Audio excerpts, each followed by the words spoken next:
Hey there, Tad Hargrave from marketingforhippies.com, and I wanted to share this today. It's a new exercise I came up with a few days ago. Somebody was struggling with their niche, trying to figure out which particular target markets to go for, and I came up with this. It's not something I've seen anywhere. I just sort of invented it in the moment, and then I meant to do this video about it, and then I forgot, and then somebody in my mentorship program asked me the same question basically, and then I remembered this. So here's the idea. If you're struggling with, you've got a number of options of which direction you could go. This could even be types of businesses. It could be, again, target markets you're looking at. It can be tough to choose because, there's strengths and weaknesses to all of them.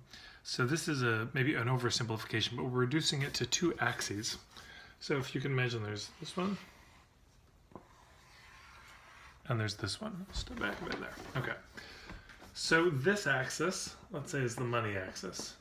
So, most profitable options on the top, least profitable ones on the bottom. And down here, this is the axis of what you're most passionate about, what would light you up, what you're most interested in. And then we could say that there's within this, you get 4 basic quadrants. So here it's money, but there's awkward. There's money, but there's no passion. Here there's money and passion. Here you've got no money and no passion. And then here you have no money but passion. So step back and show that. And so what I invite people to do is draw this out, but then take their ideas and start to plot them in. Because what you may find is you say, this idea kind of would go here. This one would go here.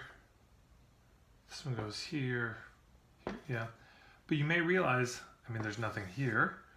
Or you may realize that none of your ideas are above this line. None of them make any money, etc. And it's not saying, of course, this is the sweet spot. If you can do something that makes you money and you're passionate about, that's the thing to do. But sometimes you're in a cash flow crunch and you might actually have to do something that's over here. Makes good money. You're not very passionate about it, but it's going to bring in money. So this came up because I was talking with my client about, this is the timing of things. What do you do first? So many ideas and money was tight. And I just had her draw that out, and I said, okay, well, now just look at it and see what you notice. What do you see? And she said, I just realized I need to do this thing that's going to make money right now as I'm building up the longer term thing. You might be in the opposite position where money's fine. Oops.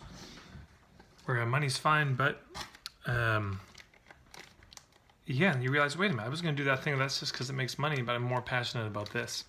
So anyways, it's a simple little exercise. I recommend if you're torn and you've got so many options, you're feeling a bit overwhelmed, this isn't the answer, but I think it can give you an interesting perspective where you can start to plot out where the various target markets or business ideas land. You can start to see where the gaps are, and then you can also start to sequence. Okay, maybe I'll start with this thing that makes money for this year, and I'll slowly transition into the thing that I'm more passionate about next year. Yeah, and then of course stay away from the things that there's no money and no passion in. Which can be easy to slip into when people start asking you, say, hey, could you do this thing? And even though there's not a lot of money, it's some money, and don't you want to make people happy? And if you're a bit of a people pleaser, you can get stuck in that quadrant of no passion, no money. So we don't want to be there. So if you find yourself there a lot, good to notice why. Okay, so that's it.